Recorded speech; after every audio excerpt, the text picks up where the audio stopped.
प्राणनाथ है, करुणा निदान है।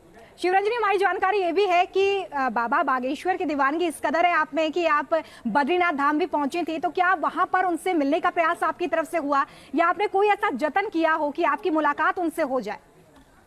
बद्रीनाथ धाम तो महाराष्ट्र अभी है और हम लोग तो यहाँ गंगा कलश यात्रा में आज चित्रकूट में है, तो मैं उनसे कैसे मिल सकती हूँ।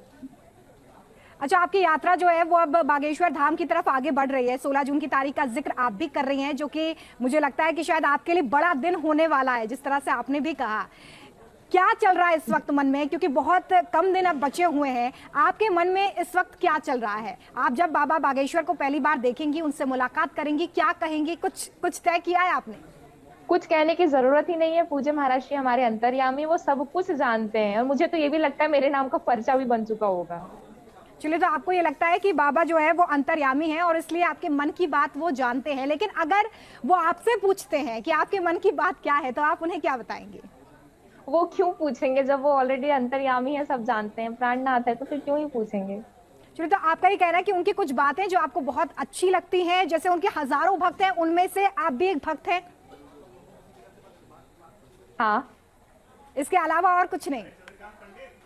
बस मेरा तो पल से पल में क्या हो जाए पता नहीं तकदीर का, गति ब्रह्मा की तरह न करे अजब खेल रघुवीर का। जो भी होना है बालाजी सरकार लिख कर रख चुके हैं और किस्मत का लिखा कोई नहीं टाल सकता। चलिए, आपने बागेश्वर धाम के लिए तो जी शिवरंजनी, बागेश्वर धाम के लिए तो आपने हमें 2 पंक्तियां सुना दी। अब आप अपने आप को अनन्य भक्त बता रही हैं धीरेन्द्र शास्त्री की, तो उनके लिए अगर आप कुछ यहाँ से पंक्तियां बोलना चाहें, ऐसा कुछ बोलना चाहें जो उन तक संदेश जाए, उनके भक्तों तक संदेश जाए।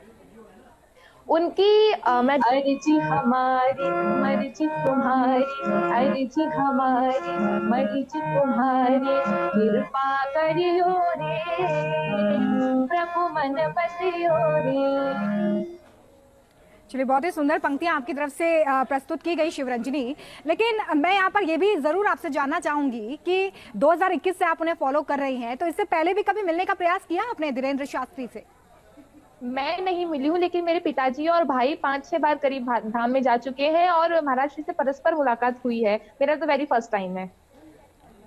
चलिए, तो पहली बार आप मिलने जा रही हैं, उत्सुक जरूर होंगी बागेश्वर धाम पहुंचने के लिए। और जिस तरह से आपने पहले भी जिक्र किया कि बाबा आपको नहीं जानते हैं, लेकिन अगर बाबा आपसे ये सवाल करते हैं कि शिवरंजनी और बाकी भक्तों में क्या फर्क है, तो आप क्या जवाब देती हैं? शायद ये थोड़ा जल्दबाजी होगा, लेकिन फिर भी आपके मन में जो कुछ भी हो।